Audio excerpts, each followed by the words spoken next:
সংস্কার নিয়ে ঐক্যমত্য কমিশনের সঙ্গে মত বিনিময়ে বসেছে জামায়াত ইসলামী।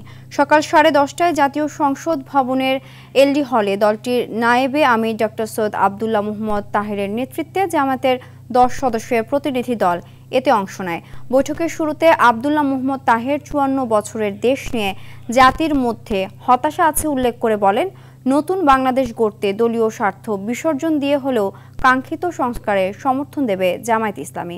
হাজারো জীবন ও পঙ্গুত্বের বিনিময়ে রাষ্ট্র সংস্কারের যে সুযোগ তৈরি হয়েছে তা যেন হারিয়ে না যায় সে বিষয়ে সবাইকে সজাগ থাকতে বলেন তিনি।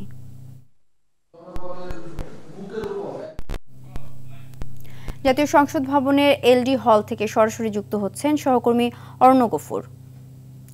অরণ্য, সংস্কার নিয়ে ঐক্যমত্য কমিশনের সঙ্গে মত বিনিময়ে জামায়াত ইসলামের পক্ষ থেকে কি কি প্রস্তাব দেওয়া হয়েছে এ বিষয়ে আপনি কি জানতে পেরেছেন?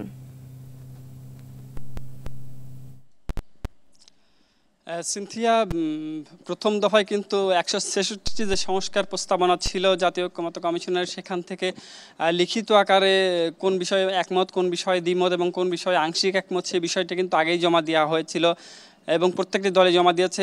জামাত ইসলামীও অতীতে জমা দিয়েছিল এবং এবার দ্বিতীয় দফায় যে আলোচনাটি চলছে সেই আলোচনাটি মূলত যে বিষয়গুলোর ব্যাপারে দ্বিমত ছিল বা আংশিক একমত ছিল সেই বিষয়গুলো কিভাবে আলোচনার মধ্য দিয়ে ঐক্যমত্যে পৌঁছানো যায় সেই ব্যাপারটা নিয়ে মূলত কিন্তু এবারের আলোচনার বিষয়বস্তু। এবং এখানে সংবিধান এবং নির্বাচন এবং বেশ কিছু মৌলিক যে ব্যাপারগুলো রয়েছে সেই ব্যাপারগুলোতেই মূলত এই আলোচনা চলছে। বিশেষ করে সংবিধানে যে মূলনীতিগুলো রয়েছে সেখানে জামাতের পক্ষ থেকে বলা হয়েছে যে মহান আল্লাহর উপর আস্থা এবং বিশ্বাসকে অবশ্যই প্রতিস্থাপন করতে হবে এবং ধর্মনিরপেক্ষতাকে বাদ দিতে হবে।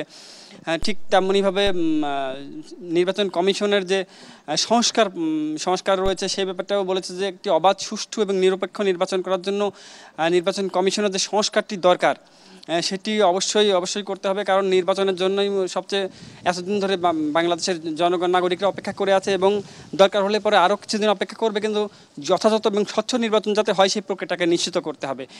এইটি জামাতের পক্ষ থেকে বলা হচ্ছে এবং জামাতের পক্ষ থেকে আরও বলা হচ্ছে যে তারা একটি দুর্নীতিমুক্ত এবং শান্তিপ্রিয় একটি গণতান্ত্রিক বাংলাদেশ দেখতে চায় এবং সেই দেখার ক্ষেত্রে যে সংস্কারগুলো দরকার সেই সংস্কারগুলোর ক্ষেত্রে তারা যে কোনো প্রকার ছাড় দিতেও রাজি আছে। এবং তবে একটি ব্যাপারে তারা কখনোই ছাড় দেবে না, সেটি হল বাংলাদেশের স্বাধীনতা এবং সার্বভৌমত্ব।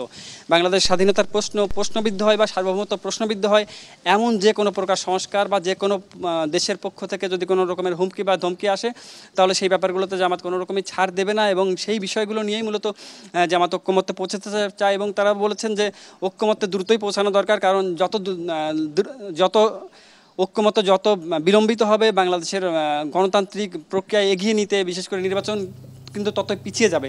সেই বিষয়টা নিয়ে জামাতের পক্ষ থেকে ঐক্যমত্যকে বলা হয়েছে যে দ্রুততম সময়ে এই ঐক্যমত্যে পৌঁছানো দরকার এবং বাংলাদেশের জনগণের, বেশিরভাগ জনগণের আস্থা এবং বিশ্বাস যে জায়গাতে প্রতিস্থাপিত হবে সেই বিষয়ে যেন সবাই ঐক্যমত্যে আসে। সিনথিয়া, ধন্যবাদ।